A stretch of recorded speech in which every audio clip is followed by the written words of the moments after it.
Hi guys, time for another car part review. I am just driving away from watching Zombieland 2, or Zombieland Double Tap as it's been cleverly titled. If you've seen the first Zombieland, then you will no doubt get the reference. What to say about this one? Well, everyone's back, which is always good to see, and yeah, for better or worse in some instances. In front of the camera, all of the cast are back, so you got Woody Harrelson, and you've got Emma Stone, you've got Jesse Eisenberg, and you've got Abigail Breslin, who were the four main characters from the first film. All 10 years older, and it's weird because I enjoyed the first Zombieland. It was a nice, breezy, fun comedy that had zombies in it, and I'd go so far as to say it was the best zombie comedy since Shaun of the Dead. And it's weird because the film did well, it was well received, it did make money at the box office. However, it's taken like 10 years for this to come out. I don't understand why it's taken so long for this sequel to come out. I know they were trying to make a TV show at one point for Amazon. They were trying to adapt Zombieland into like a TV show. Didn't happen, evidently, but yeah, it's kind of weird because in one sense, I mean, I'll be honest, let's get it out of the way. I enjoyed the movie. It's fun. It's very much in the same tone as the first film. So if you enjoyed the first film, you're going to enjoy this one. Doesn't really do much more than what the first one did, but it was just a piece of entertainment. It's not...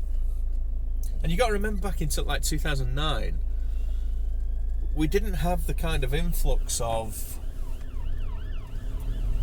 like zombie stuff that we do now. We've got... Back then, was The Walking Dead on back then, and was it starting then? Just get let the ambulance go a little bit further so you don't have to listen to the sirens. Yeah, I think the first Zombieland was pre-Walking Dead, or if not, it was as it was just about to start, kind of thing. But everything that we have with the saturation of zombies into kind of like the entertainment place or space wasn't what it is today. We've got, like I say, the Walking Dead and Fear the Walking Dead and countless other kind of like zombie properties, some better than others,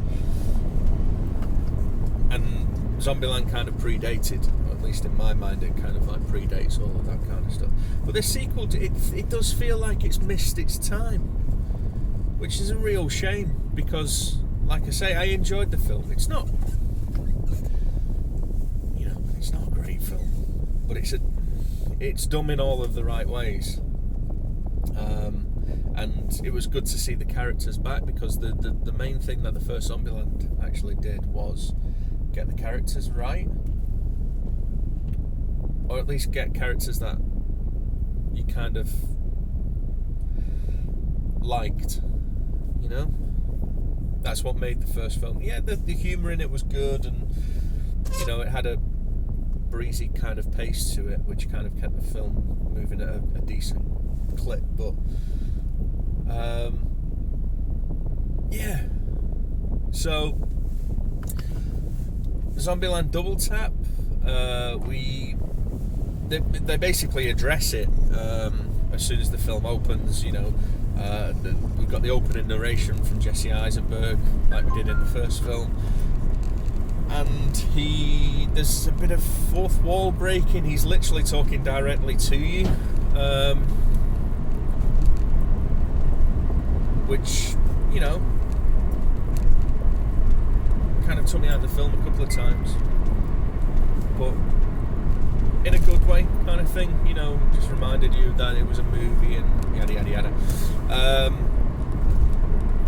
The characters are 10 years on. They've been living together for 10 years following the events of the first Zombieland film, and have this kind of like little family unit that they've developed over the years. And the plot is kicked off with the youngest member of the family, quote unquote family, Abigail Breslin's character, Little Rock. She's, you know, a young adult now, an adolescent, and she's getting all of the kind of things that come with adolescence, you know, itchy feet, and can't really connect to the rest of the guys because she's younger, and obviously Emma Stone and Jesse Eisenberg are a couple,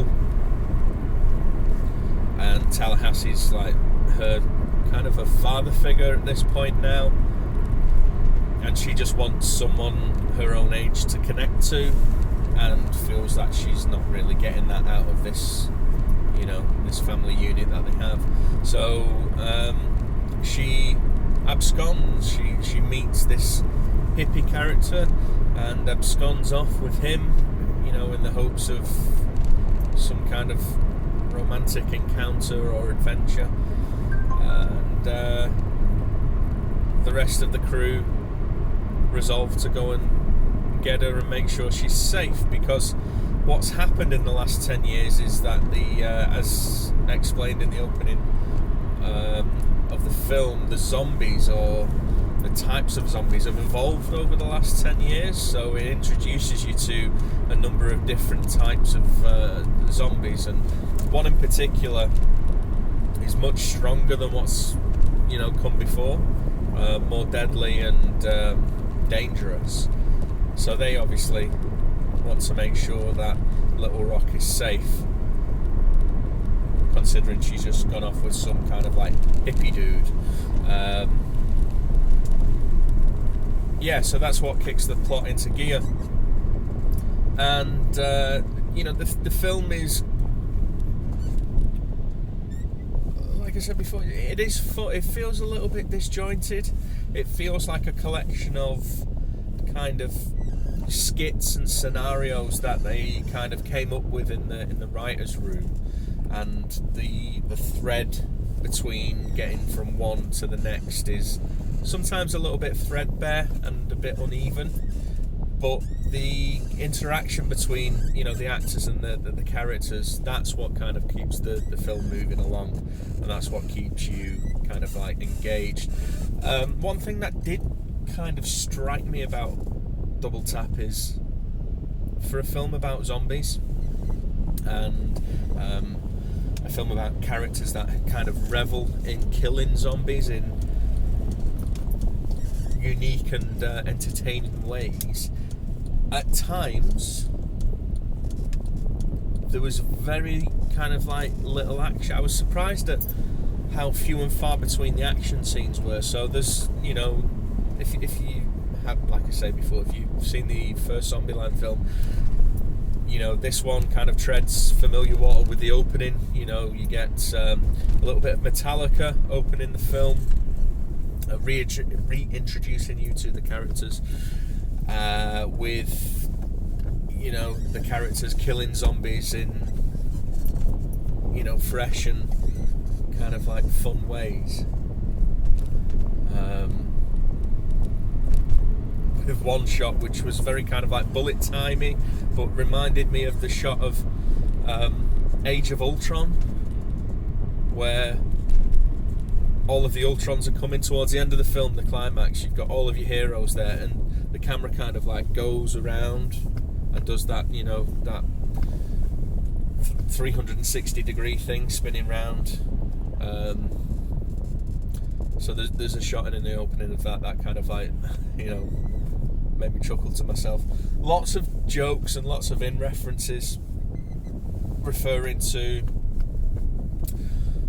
itself and pop culture. Not only pop culture kind of like in 2009, but pop culture within the last 10 years of what's kind of like gone on. So there's a few kind of like little digs and twists. Some of the jokes don't really land, and I think that's because certain jokes are kind of set up in a way where if you're not paying attention, you miss the setup, and then the payoff comes. And the editing's a little bit weird. It's kind of they edit around the payoff of some of the jokes, especially at the end, where one character is kind of like dangling in peril kind of thing, and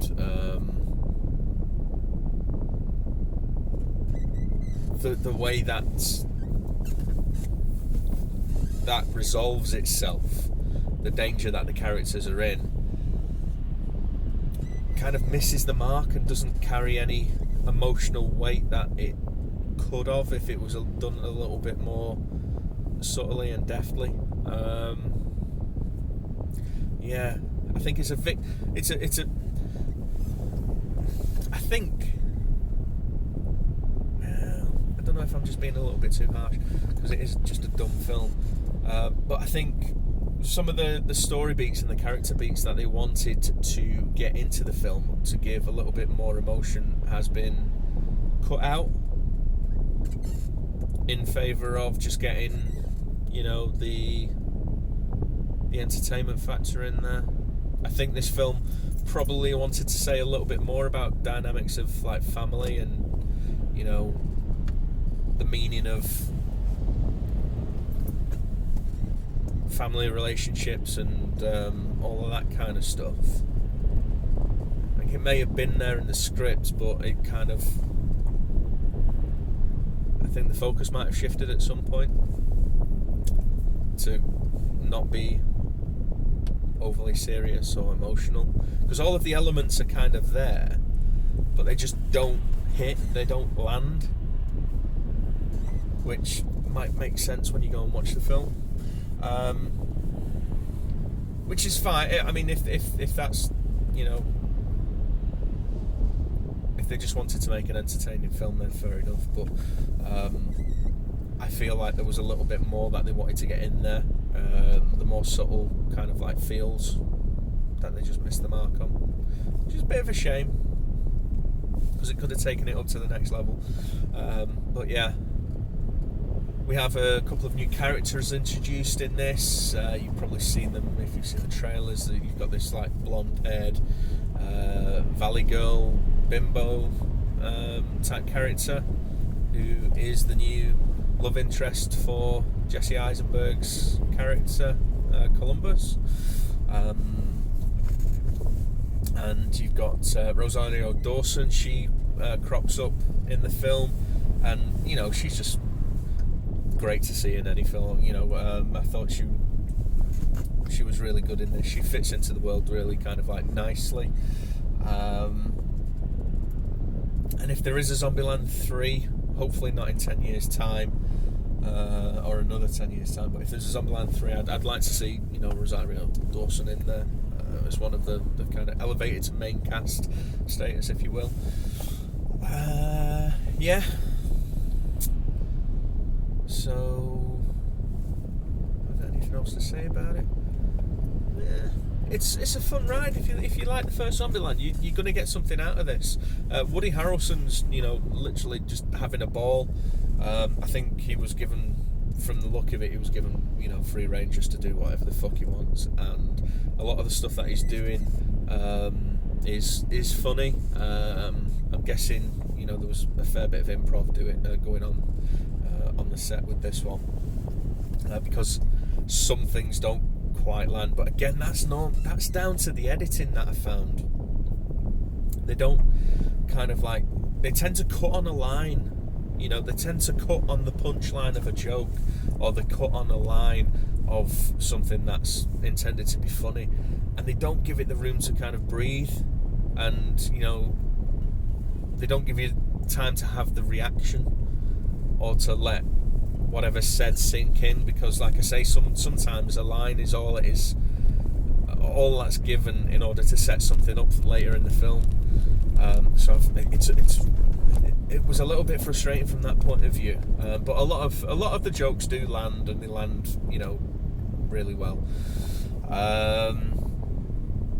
When the film finishes, don't get up and walk out, otherwise you will be missing, I'd probably say, and this is not, you know, I'm not throwing shade on the rest of the film, but easily the funniest part of the film is the mid-credit sequence, which is actually, it's not in the middle of the credits, it's, you know, like 30 seconds after the credits start rolling, so stick around for that.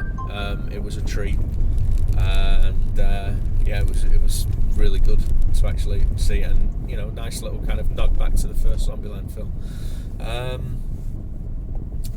What was there was something what was the last trailer?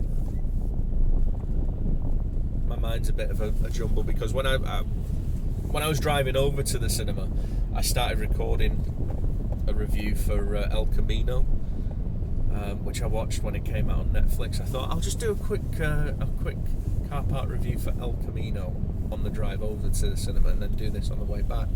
And then after about 10 minutes of recording, I realised I don't really have anything to say about El Camino. So that's, you know, sorry if that disappoints anyone out there, probably not, because not many people are watching these videos, but yeah, I just realised I had fucking nothing to say about El Camino, so I've just deleted that video. Sorry to disappoint.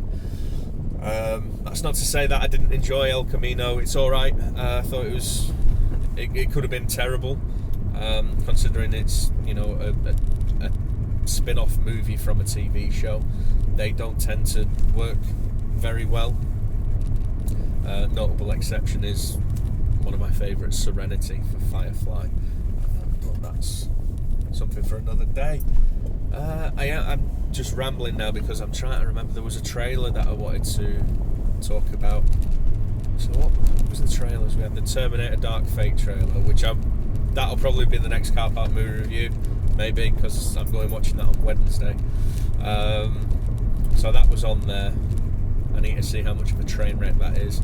Although I've got a sneaking feeling that I don't think it's going to be as bad as what the trailers are making it look like, because the trailers have been shocking so far for the Terminator Dark Fate movie.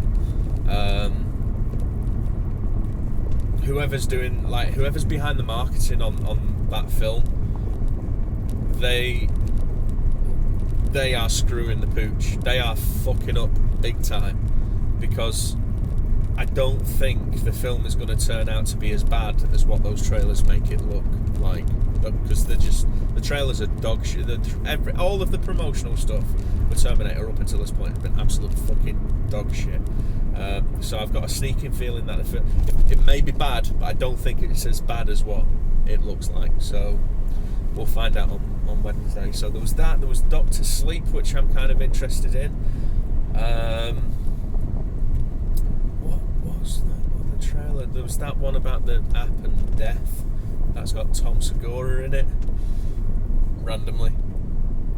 That looks like dog shit.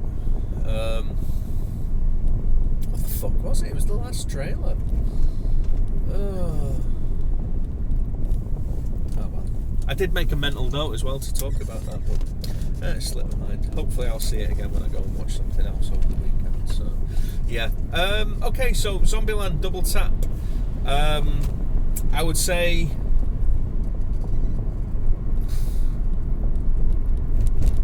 good film. No, not a good film, but an entertaining time. Much worse ways to pass a couple of hours. Didn't feel too long, which, you know, that's good. At no point through the film did I think, oof, they could have cut out, 10-15 minutes out of this, which is a welcome change to some of the films that I've been watching recently, which have just, been just bloated and overstuffed kind of thing. So yeah, if you like the first one, go and check it out. It's I'd say it's easily 5-6 years too late, but that doesn't mean that it's not a welcome ride. Thankfully, Tallahassee is just as abrasive and obnoxious and weirdly lovable as what he was in the first film, and Woody Harrelson is having a ball. The rest of the cast, who doesn't love Emma Stone? Those big fucking eyes of hers. But yeah, go and watch it, and I will be back with. Should I squeeze in Gemini Man before Terminator? I don't really want to watch. See, there's a few things come out, hasn't there? So, like this week, I think Gemini Man came out last week. Zombieland's out today. I thought it was later for some reason. And Maleficent's out today. Do I really want to go and cover that? Not so much, but we'll see. So, I might be back with something else over the weekend. If not, it's going to be Terminator midweek. And yeah, so Zombieland, solid 3 out of 5, or 7 out of 10. I know the math doesn't work on that, but whatever. Anyway, I'm home now, so that's it. End of the video. Thanks for watching, guys. Chuck us a like, subscribe, share, whatever, all that kind of stuff, if you want me to keep on making these videos. If you don't, then thanks for watching. And I just screwed up this parking job, but it is what it is. So until next time, guys, I'll catch you again.